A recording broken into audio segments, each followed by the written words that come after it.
14h, 16h, Brigitte Lahaie, Sud Radio. Avec Robert Zuilly, notre docteur en émotions, qui va donc nous expliquer comment, non pas maîtriser, mais comment vivre mieux sa souffrance. Vous n'hésitez pas sur Sud Radio à nous rejoindre au 0826 300 300. C'est ce qu'a fait Tali qui est avec nous. Bonjour Tali. Bonjour. Bonjour, je vous entends très très mal. Allô? C'est vrai? Alors, nous on vous entend bien. Est-ce que vous entendez mieux? Tali? Allô? Oui. Tali, vous nous entendez, Tali? Oui, je vous entends très peu, mais on va essayer de faire avec. Bonjour Brigitte. Nous, on bonjour vous entend Robert. bien, en tout cas. Bonjour. Alors, vous allez nous raconter votre cancer. Vous avez eu un cancer en 2011, hein, je crois, c'est ce que je vois sur ma fiche. Oui. Un cancer du sein. C'est ça. Et alors, c'est intéressant parce que l'épreuve du cancer, c'est presque plus, bien que ce soit le corps, mais c'est presque plus une épreuve d'ordre psychique au départ, même si parfois certains cancers font mal, mais donc là, on est vraiment dans une souffrance intérieure. Hein. C'est ça.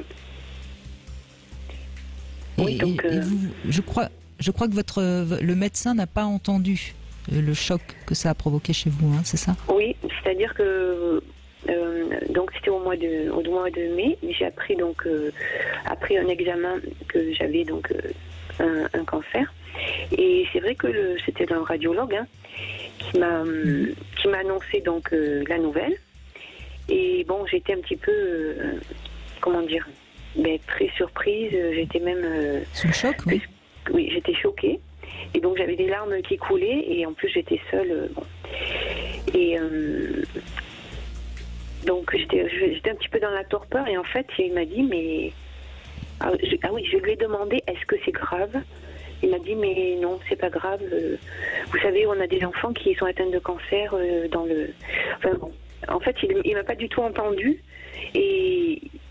En fait, je culpabilisais presque d'avoir posé la question parce que il m'a parlé d'enfants qui étaient malades. Oui, il a relativisé. Genre voilà. Vous êtes adulte, c'est pas grave.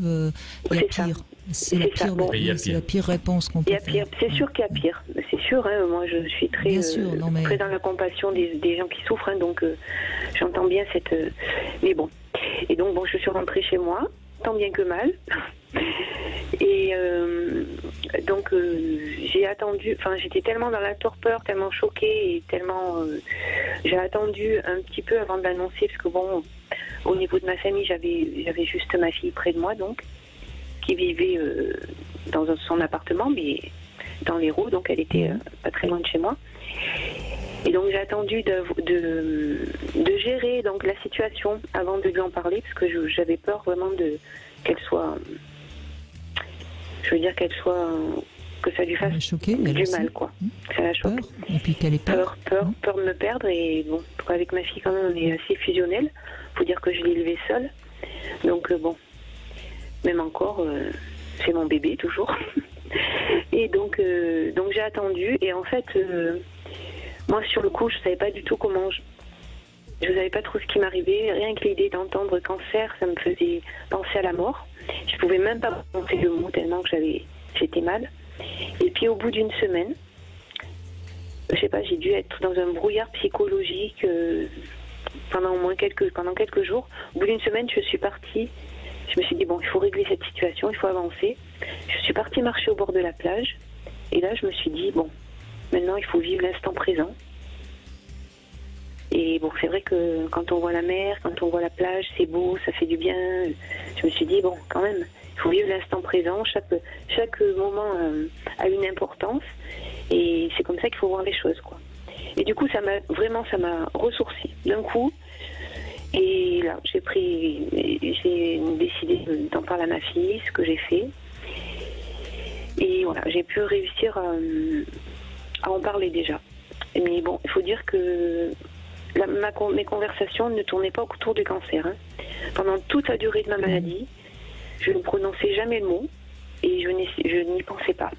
Dès que j'ai pensé, j'ai eu la chance de pouvoir d'avoir une formation en méditation.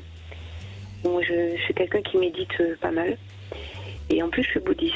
Donc, ce qui fait que j'ai fait aussi des enseignements, ce qui m'a fait beaucoup de bien.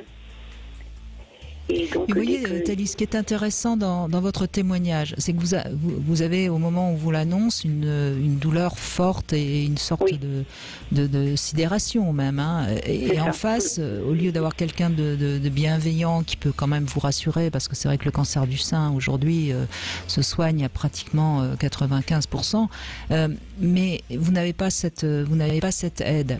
Et à un moment donné, grâce à la nature, j'ai envie de dire, vous digérez ce choc et vous reprenez confiance en la vie, confiance en vous, peut-être grâce aussi à un parcours un peu plus spirituel que d'autres. Et là, vous pouvez enfin en parler à votre fille, et c'est bien, parce que d'une certaine manière, vous l'avez protégée. Si vous lui en aviez parlé tout de suite, je pense que ça aurait débordé et ça l'aurait peut-être inquiété. Et votre témoignage est vraiment fort, parce qu'on voit bien que votre souffrance qui a été, et qui aurait été pour tout le monde de toute façon violente, hein, c'est violent l'annonce d'un cancer, parce que c'est vrai que le mot cancer, quelque part, il fait toujours peur. Hein.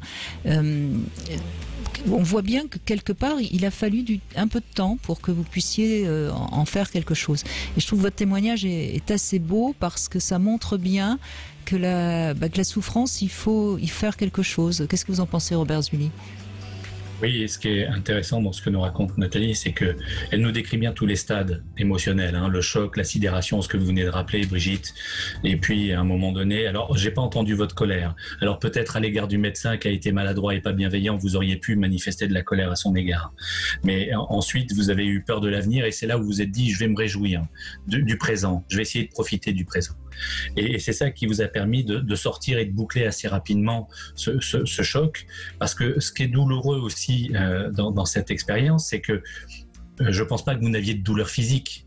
Donc du jour au lendemain, on n'a aucun signe annonciateur, et tout d'un coup, c'est là où ça a vraiment la valeur d'un choc, on comprend qu'on est en risque, et le risque, vous l'avez dit, hein, vous ne vouliez pas le nommer, parce que derrière, c'est la question de la mort qui se pose. Et c'est difficile à l'élaborer, cette question. Et vous avez fait un choix, comme le dit Brigitte, de vous connecter à la nature, et de savoir profiter de l'instant présent pour éviter de se projeter dans des choses trop difficiles qu'on ne maîtrise pas, et vous avez réussi à le faire.